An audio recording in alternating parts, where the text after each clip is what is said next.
For 30 years, every time I've looked in the mirror, it inevitably ends with, ugh, I hate my body. I believed I had to look a certain way, weigh a certain number, or be liked by the right people to feel worthy of loving myself.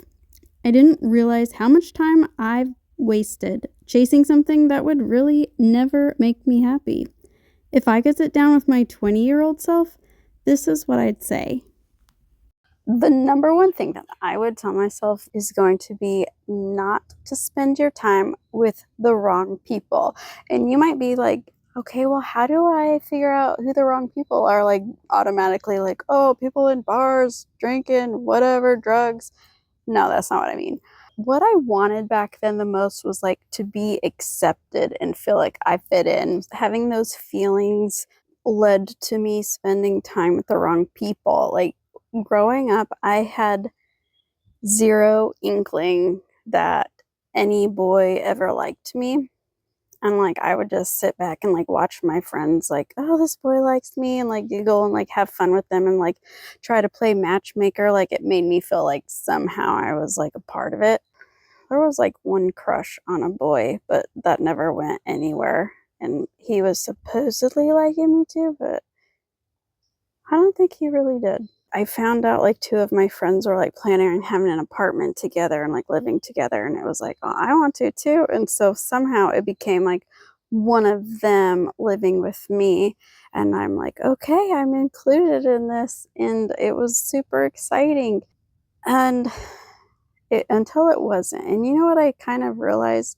It's like I was always jealous of her because she had like the boys that liked her. So like internet started coming out, like being very popular in the early 2000s, and she went on this one site called Hot or Not, and like you literally like rated people's pictures on a scale of 1 to 10 how hot these people were.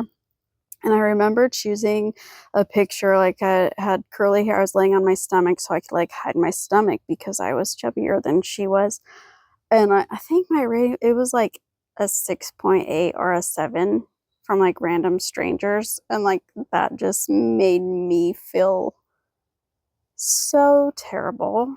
Randomly one time this AOL pop-up like started talking to some guy, and you can like share pictures or whatever, but he was the first one that like talked to me. And so we like set up a meeting, and I went with one of my friends, and we met him and his brother, and he was literally like a piece of shit. But because he paid me the slightest bit of attention, I was like, oh, he's my boyfriend. Like, and he let me believe all of that. So it's like, I'm not just like, he took complete advantage of me. We never actually like went out and did anything, like bought lunch, but guess who bought lunch? He started asking me for money, and I was dumb and naive enough to give it to him because I'm like, oh, he wants to see me. And of course it was to get money, but this roommate of mine, she never had money.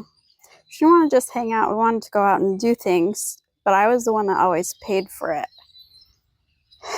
Man, do I sound like a freaking loser or what? I can't even like barely look at the camera right now because I feel so embarrassed to admit this in the open to people. But somehow it's easier to like tell you about it because we haven't actually met in person. So yeah, I felt like I could buy people's friendship or buy like acceptance. And there were people, I did have friends that would spend time with me, but I was trying to force these people that didn't really want to spend time with me into doing it because it was like they were the ones like I wanted to be like, or like I was jealous of. None of these things create real friendship, so you can't waste, like, don't waste your time on those people. And you know what that led to is, of course, me feeling bad about myself. Food and desserts became my friend. Like, food was a friend. Food wasn't food. Dessert wasn't a dessert, like, to be enjoyed. Like, it was my friend. That's like who I spent my time with. Realizing that, chasing that validation, like that's where all of the binge eating and the binge eating of desserts specifically came into place. because it was like, oh, food will never reject you. I had these friends, well, I had these acquaintances at work. I'm like, I'm going to join this boot camp. And I was like, oh, if I join a boot camp, like I'll get into great shape. Like people will like to spend time with me more. Like nothing that you do or spend your time on should be what you're looking towards to make friends. You should do those types of things. Like food should be fuel for your body. Like exercising and doing stuff should be doing it for you and not to look better or for somebody else. Do not give people so much value in your self-worth.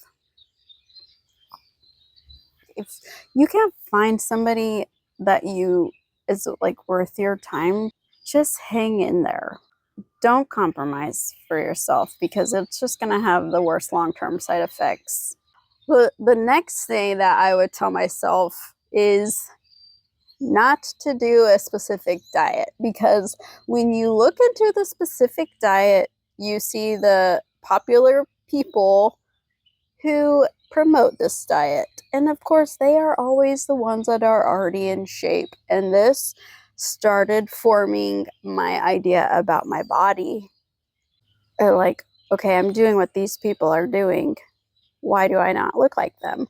So don't compare yourself to the famous people, because they are already, like, they have secrets and they're doing stuff that's probably not even healthy. And that's proven by this one lady that I looked up to all the time who wrote a book literally admitting, like, I was exercising 10 hours a day and barely eating. And I'm like, I was like an idol and like a pusher of the 1200 calorie fat-free diet. So don't do a diet. Look into the actual ingredients. Like look at what sugar does to your body. Look at what like junk food does to your body. Find the ingredient that is like the worst thing, and then figure out like the health benefits and things that happens to your body when you start eating that. Because I feel like that at this age has made the biggest difference for me, is like seeing the health side of things. And that is giving me way more motivation than like comparing myself to others, which is like a self-esteem killer. So another thing, as far as like your physical appearance and that kind of thing, like I would tell myself, do not do a bunch of cardio. Focus on doing weight training and like becoming stronger, because there's just something super cool about being able to pick up something that's really heavy. Like that makes me feel so accomplished, which sounds really stupid, but it's true. I'm like, oh, I could totally pick up that like 50-pound whatever and like pick it up like it's nothing.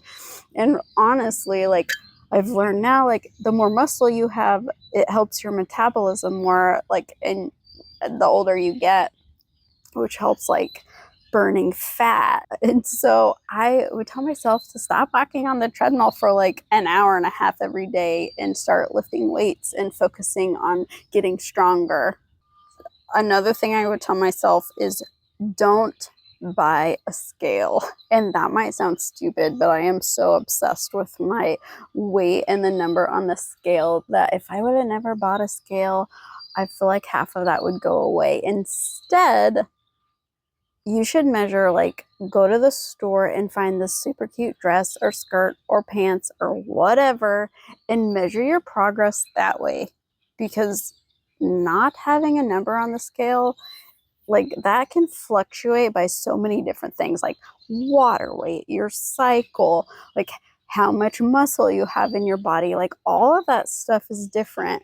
And can affect that number. And so not knowing, I think, would have been so much better than just focusing on this cute pair of pants that I want to fit into. Which that reminds me, it is time for me to do my check-in. And I've been feeling really good this week because I've gone down like a few pounds, just probably from stress. But I need to go try on my pants. Finally, those birds are leaving. They were so freaking loud. I hope that they weren't disturbing you. It's like they were having a freaking party in that tree up there.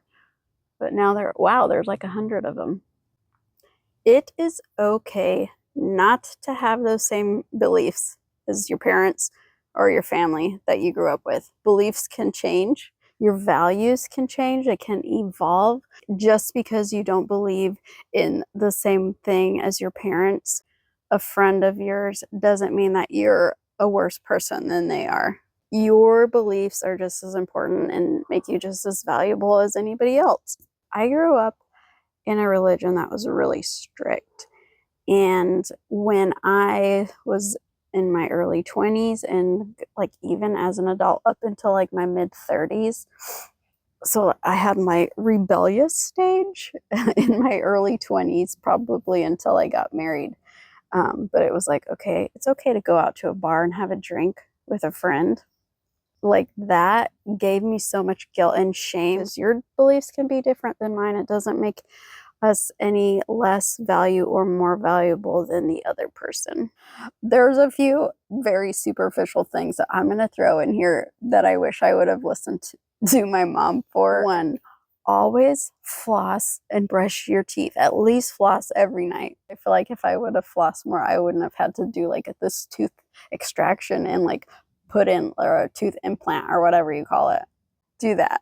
And then the other thing was to wash your face every night. And if you wear makeup, take your mascara off at the very least, because that will like not damage your eyelashes so much. Like, these are dumb things. I told you they were superficial, but they are things that I wish I would have done, because then I would have had like better skin and a little bit less wrinkles if I would have like used an eye cream. And it doesn't even have to be a specific like expensive eye cream. There's this one lady that I watch, Laura Try. She's in her 40s too, but her skin is literally like flawless.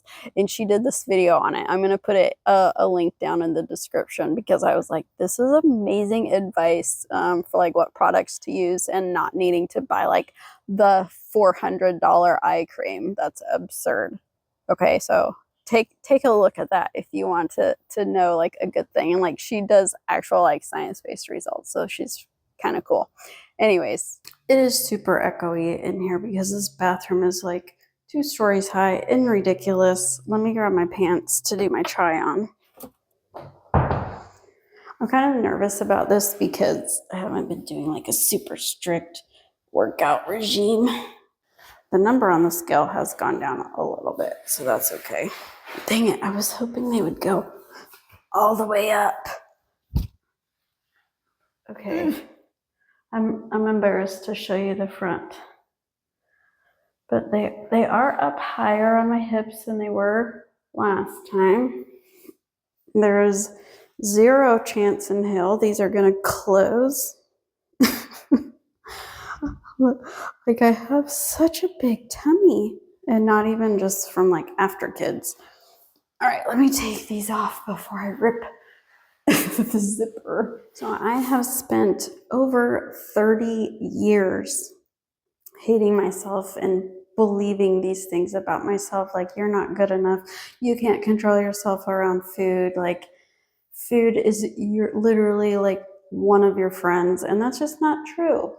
But I feel like I'm finally unlearning these things and like taking one step at a time. And it's been 30 years forming these thoughts in my brain. And it's going to take longer than like a few months for me to figure out how to change them and make them stick permanently. But I am on my way there. Like every small mind shift matters, and like reaffirming that with myself and making it be something positive. I think you'll really connect to this video because I talk about emotional eating triggers and how I started to recognize them.